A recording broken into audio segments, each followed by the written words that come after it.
Greetings, faithful viewers! Classic Battlefront is back with some fresh ice on its wrist rockets, being remastered for modern consoles, and given that this is a collection of both 1 and 2, the content here feels like it could be almost endless. That's right, the boys are back in town.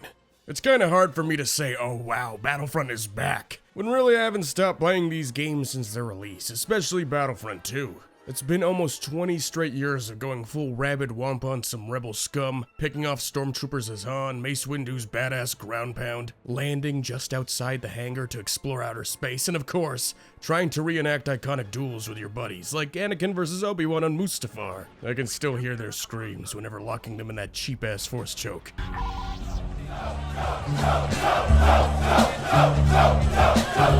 Although I'm leaving, the Force will be with you. Always. And this remaster presents an opportunity for those little details that made Battlefront so special in the first place pop even more than ever. You know how cool it was to see those logs on Endor smash an AT-ST for the first time? Falling in. Or falling into the Rancor pit in Jabba's palace, even just the novelty of being able to land inside of a capital ship and blow its engines and shields up from the inside. Sure, leading up to Battlefront 2's release, if you were really cynical and weak-minded, you could dismiss it as just another licensed Star Wars title, but how many games, especially on consoles, were giving you the opportunity to do things like that? The Battlefront games did such an incredible job letting you play through pure wish fulfillment moments that it made it all the more frustrating as a kid when I couldn't actually do everything. Come on, I was just getting started.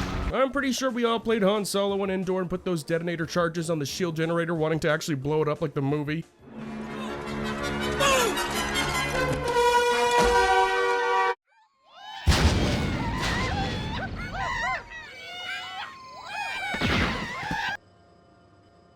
Or wishing you could just hook shot up to AT-AT as Luke. These aren't complaints about Battlefront 2, but rather it's a testament to just how well it catered to being extremely fun for Star Wars fans. I think another element of Battlefront's impact that often goes overlooked is just how it's almost encyclopedic in terms of the planets, the different classes, vehicles, and heroes.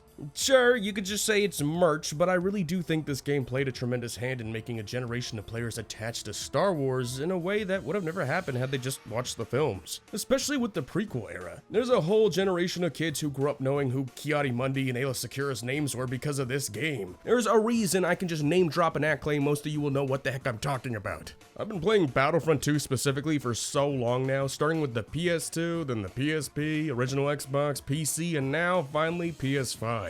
I didn't even own the PS2 version for a good while. I just kept renting it and renting it over and over until one day it showed up in a Scholastic book catalog of all things. And I ended up buying it that way. Do you know how hype it was to come back from Naruto running all recess and finding Battlefront 2 on your desk? I still remember going into instant action, selecting all, and just playing everything I could. Or I'd make a playlist of all the maps in order of their appearance in the movies, and I really think this was the first video game I was majorly addicted to for a time as a kid. I swear there were nights I'd close my eyes and still be able to faintly make out the reticles, which of course has had no lasting impact on my vision. Now it's time for the return of the Red Eye, to dive into these games again. But the most ironic thing about playing Battlefront so obsessively over the years was I was never able to fully experience it in what felt like a definitive way. For one, the PS2 version of Battlefront 2 had this bug where the enemy AI would never use heroes or villains in instant action. And I was never able to play online multiplayer and had no clue why my dial-up connection wasn't working on my PS2. And then the PSP version, which did have spawning heroes and villains, was missing a ton of the maps in the entire campaign. And on top of all that, the Kit Fisto and Ventress DLC was exclusive to the OG Xbox, which I never had. By the time I got the PC version of Battlefront 2, which was essentially the definitive way to play, the online was reduced to those third-party networks where I got my ass obliterated. So, this classic collection offers a nice fresh start to really jump into the online and not be sent straight to the trash compactor, which is pretty nice. And supposedly these big, sprawling 64-player battles. I just know it's gonna be a whole new Battlefront when you're going up against real players rather than AI that'll sometimes just stop and stare at you begging to end their suffering. Now's my chance to finally experience the online, and it's broken. Like, really broken. Yeah, when it was announced Aspyr would be doing the remaster, plenty were reasonably skeptical. I myself was wondering how the heck were they gonna pull off a remaster of 2 games on 5 platforms with 64-player matches and a day 1 player base of 200,000 units and a million more on the way. And they pretty much can't. It seems like they're just way out of their element here. I was barely able to get into matches, and when I did, they were busted. Every game I could get into was extremely laggy with zero indication that you're doing any damage.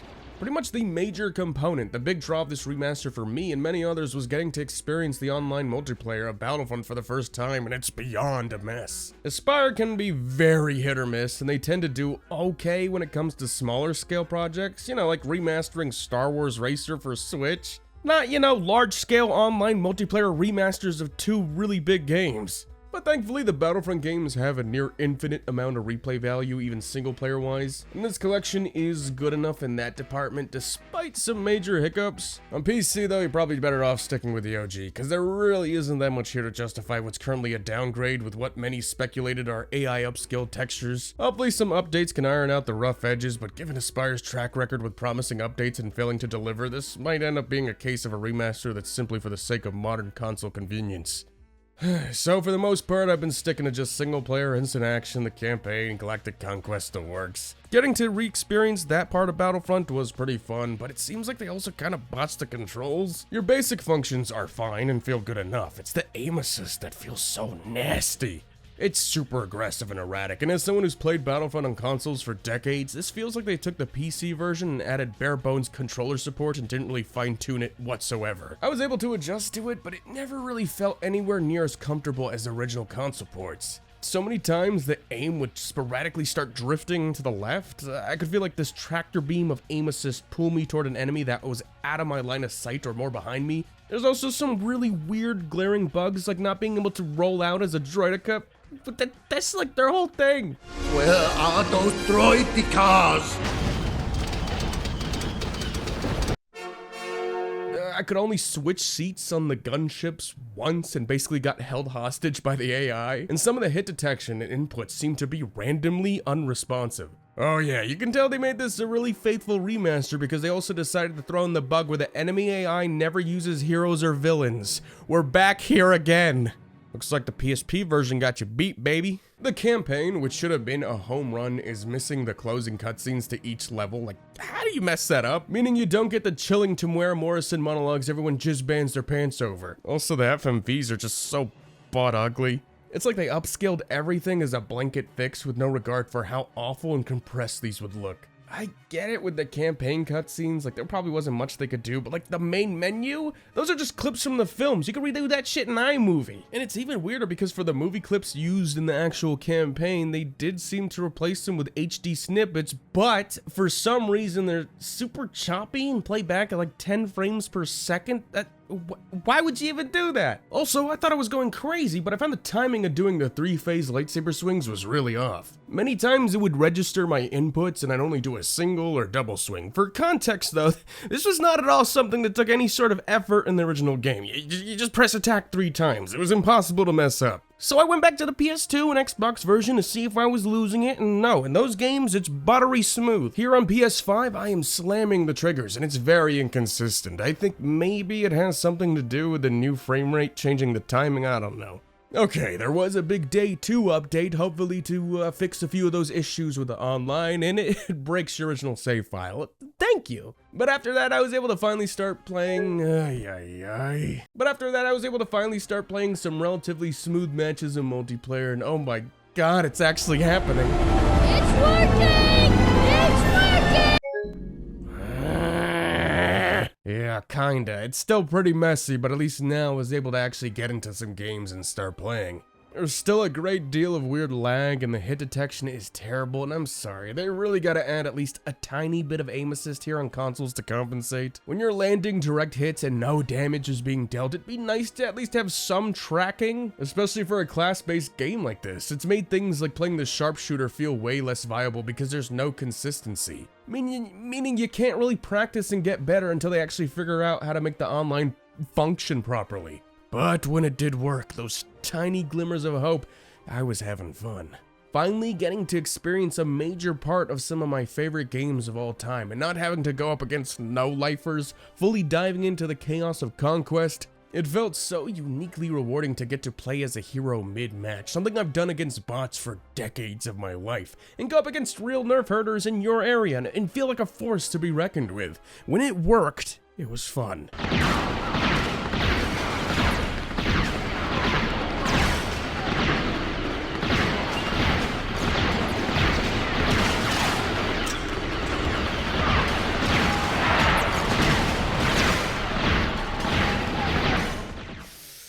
Yeah, they better fix that.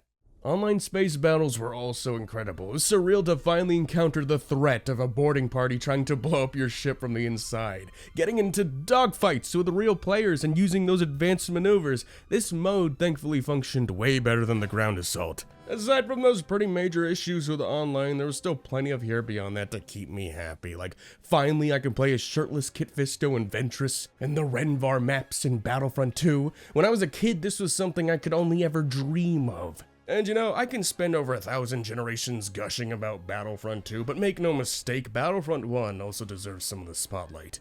I didn't grow up with it with the same obsessive attachment as Battlefront 2, and my time with it was limited to random rentals or friends' houses. I really didn't get to fully experience it till I was much older. And even though there were things I found kind of jarring at first, like not being able to sprint, no heroes or villains, it felt much more sluggish too, but I learned to appreciate it. For one, some of the maps here are way better than their Battlefront 2 renditions. Things like the Naboo Plains kicks ass. I would have preferred this to Naboo Palace any day. Tatooine in the Dune Sea. Bespin is still one of the coolest maps in the entire series, giving you a mix of ground assault and X-Wing TIE Fighter battles in the sky. It seems weird that 2 had such a huge emphasis on space combat and they totally abandoned this. Like, sure, it's unbalanced, but it's cool as hell. Playing this remaster kind of made me admire it even more. It can be much more brutal than Battlefront 2, and you can't really one-man army your way here. A lot of times you have to lock in and strategize how you're gonna approach and capture the command posts without getting obliterated or wasting precious time. I still do prefer 2 at the end of the day, but there's plenty about the original Battlefront that I've come to recognize as somewhat superior. Having these games homogenized into one remaster really was the best move. Having all the major content in one place is fantastic, but damn, they really botched the online bad.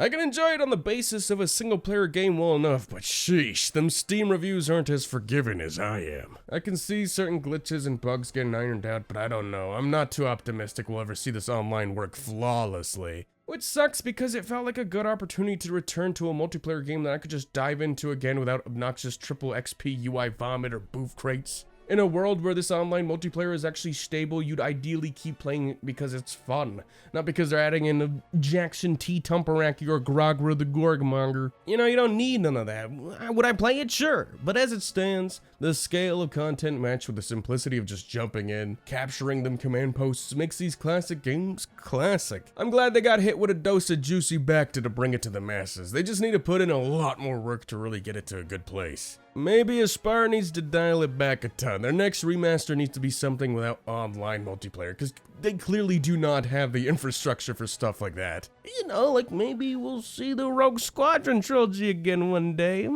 Or maybe one day we'll even get Renegade Elite Squadron remasters. I don't know about that one, but don't tell me the odds or whatever. Until then, I'll be seeing you on the Battlefront. Backed up, get your sweet back to here. Ammunition's back to Cerveza Cristal. We won! Yeah!